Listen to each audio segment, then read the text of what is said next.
Это новости экономики, в студии Иван Лазаренко. Комитет Госдумы по безопасности и противодействию коррупции рекомендовал Палате принять в первом чтении правительственный законопроект о принудительном списании со счетов работодателя долгов по зарплате.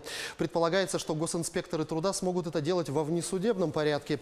Председатель комитета Василий Пискарев считает, что принятие такого закона позволит работникам взыскивать задолженность по зарплате, не обращаясь в суд и не допуская многомесячных задержек. Государственный инспектор труда примет решение о принудительном исполнении и направит документы судебным приставам, которые примут меры по розыску средств должника, объяснил он. Депутаты могут рассмотреть поправки в первом чтении уже 24 сентября. Почти половина россиян уверена, что соотечественники стали реже пользоваться личными автомобилями из-за высоких цен на бензин. Об этом свидетельствуют данные опроса Всероссийского центра изучения общественного мнения.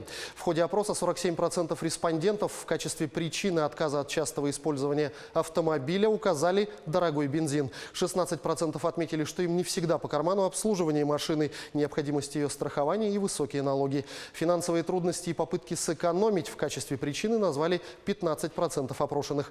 Также поводом отказаться от автомобиля послужили загруженность дорог 14%, забота об окружающей среде 8% и плохое состояние дорог 7% опрошенных.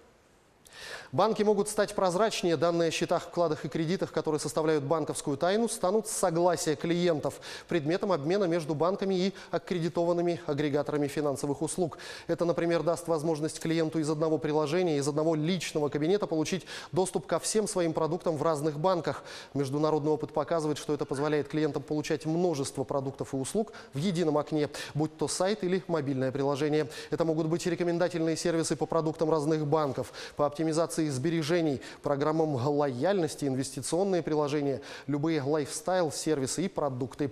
Возможность различных компаний встраивать финансовые сервисы в свои приложения облегчит клиентам оплату сервисов, товаров или заключение коммерческих сделок, отмечают банковские эксперты.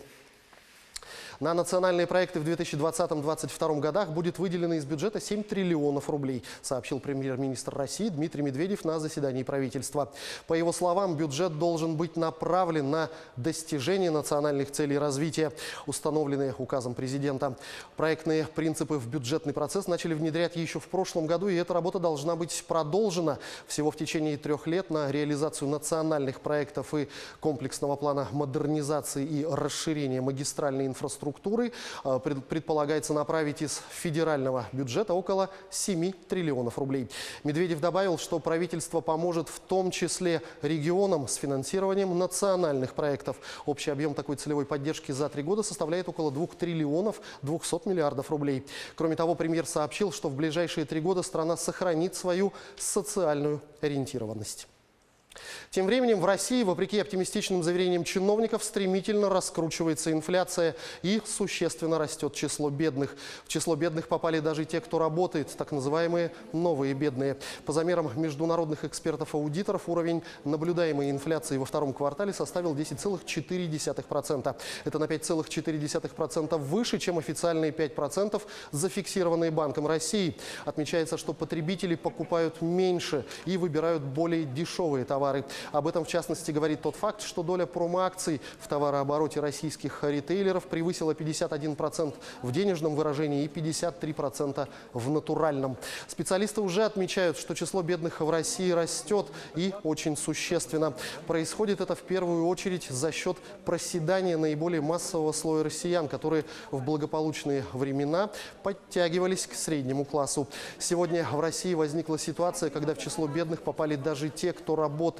Зарплаты у этих новых бедных низкие и не поспевают за потребительской инфляцией. Плюс на эти зарплаты людям приходится содержать иждивенцев, плюс резко растут тарифы. В итоге сегодня в число бедных попала примерно треть массового слоя, который раньше занимал позицию между средним классом и бедным. А это примерно 3 миллиона человек. На этом у меня пока все. Оставайтесь в курсе экономических событий на Якутия-24.